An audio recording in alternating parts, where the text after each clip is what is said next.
Question number 3 का fourth part हम कर रहे हैं फैक्टराइजेशन। हमारे पास कितनी टर्म मौजूद है बेटे? दो टर्म मौजूद है मेरे पास। फर्स्ट ऑफ ऑल देखिए क्या इसमें से कुछ कॉमन आ रहा है आपके पास? इन दोनों टर्म्स में से कुछ कॉमन आ रहा है आपके पास कुछ कॉमन नहीं आ रहा। अगर कॉमन नहीं आ रहा तो आप देखें क्या स्क्वायर वाला फार्मूला बन रहा है या क्यूब वाला फार्मूला बन रहा है। अब इस वक्त यहाँ पर z के ऊपर कितना लिखा हुआ है हमारे पास? क्यूब। तो जाहिर सी बात है फार्मूला इसमें क्यूब का ही बनना है। अब क्यूब का फार्मूला कैसे बनाएंगे वो देखिए आप। अगर मैं इसको लिख दूं 1 का क्यूब, कोई फर्क पड़ेगा? 1 का क्यूब लिखूं कोई फर्क पड़ेगा? कोई फर्क नहीं पड़ेगा 1 का क्यूब लिखने पर। माइनस का माइनस आ गया बेटे ये। मैं इसको लिख दूं 4z होल का क्यूब, कोई फर्क पड़ेगा क्या यहाँ तक?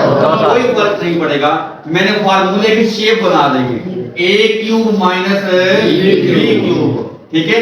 a cube minus b cube का फार्मूला क्या होता है बेटे वो देखें। a cube minus b cube is equal to a minus b into a square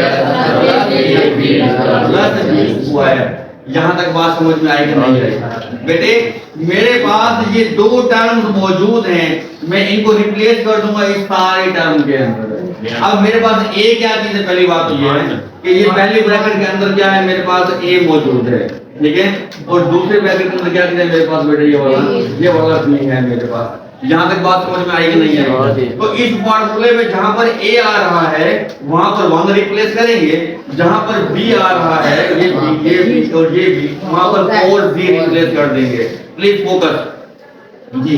is equal to के बाद शुरू करना है। a माइनस b का मतलब है 1 माइनस 4z, आगे ब्रैकेट आ गई। a का स्क्वायर का मतलब है 1 का स्क्वायर प्लस a और ये बनेगा प्लस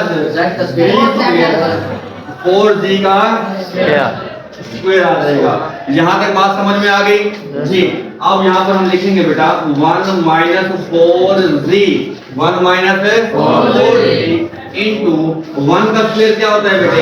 1 होता है, प्लस का प्लस 4z 1 का 4z, 4 का स्क्वायर है 16 होगा, 3 का स्क्वायर है वैसे का वैसे आ जाएगा बेटे। ये हमारा रिजल्ट होगा, ये हमारा आंसर होगा।